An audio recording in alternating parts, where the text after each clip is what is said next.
This project is about a festival of kite flying which happens in the state of Gujarat and other states in northern part of India, especially like the state of Gujarat where me and Urja, we actually come from a city called Ahmedabad. This is like a big day, like 2-day kite flying festival that happens every year on the 14th and the 15th of January, and it's quite fun to be on the terrace the whole day and everyone's flying kites and you cut other people's kites and you listen to music and you have good food on the terrace, and I think the scientific reason is that on that particular day the direction of the sun rays change, which is actually good for your skin and for your eyes. That's why I think how this festival actually started. Kattam Katti is essentially about the caste system or the hierarchy within society, using kites as a metaphor, and we look at how some people are put on pedestals and some people are looked down upon purely based on the caste that they're born into.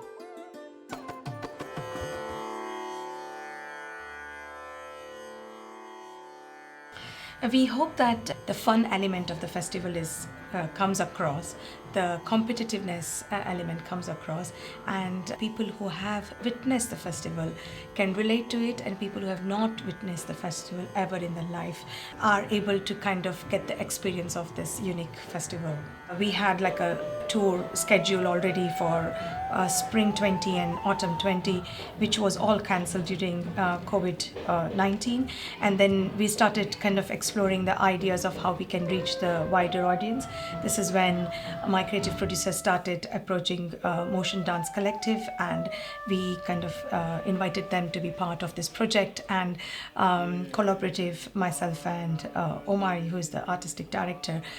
We're doing a 15-minute piece in the space of 2 days only, so that is quite a scrunched up amount of time, and we're really having to shot list and really work on our timing and making sure that everything's really tight because we don't have that much time and we have a lot to do. So it's quite hectic, but also the dancers are awesome, the musicians are wonderful, and so that just makes everything run so smoothly. And especially with Urja by my side, she's such a wonderful choreographer, has such a wonderful presence. She's so quick on it when it comes to asking questions and making sure that her choreography is precise, and that's what we like. I think it has to, you have to look about how the lights are being focused, and I don't think there has been major change within the original choreography. I think it's just about the placement which has changed a little bit, and it has just given me a bit of different ideas that even when I'm filming a live show where I can actually keep the cameras, where I can get the maximum out of it.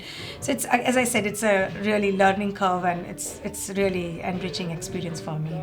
It was really warming to see how much choreography there is in camera work and in the perspective of a camera, and how the camera becomes almost another dancer in the piece. And so that was really, really interesting to watch. And it was lovely that Omari was able to pick up even the slightest formation movements and understanding, where best it is to see a certain formation. And, as an audience member, you see it very flat on, but then how much a camera angle can enhance a certain formation made it very interesting to see.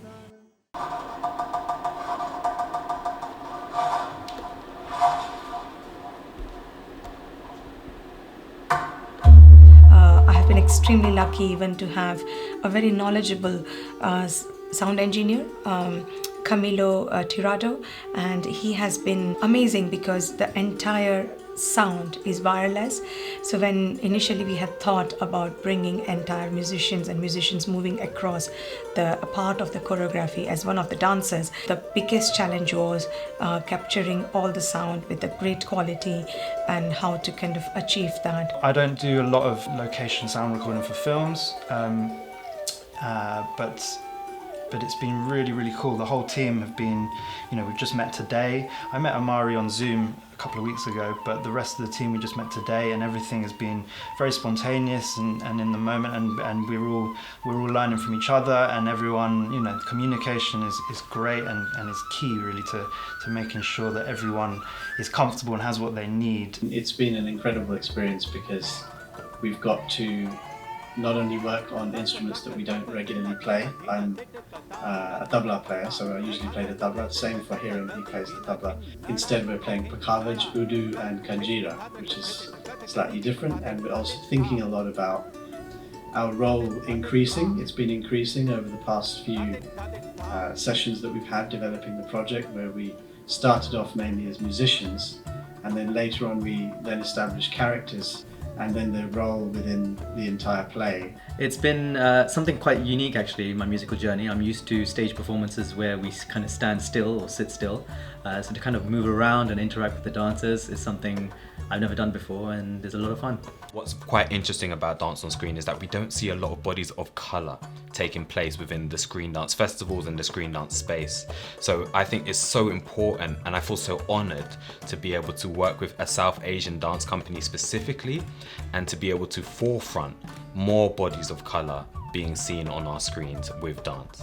Initially, the intention was to create full evening work and tour it nationally and internationally. Since COVID, the focus has not changed, I would say, but it has widened actually for us, and we have been very fortunate to kind of able to create a 15-minute screening version. I think there's a lot it can achieve, simply because even from my perspective, it's something that I've never done, and I know that in the field it's quite new. So I think there's a lot of potential to inspire other productions that incorporate a seamless kind of collaboration between the musicians and the dancers.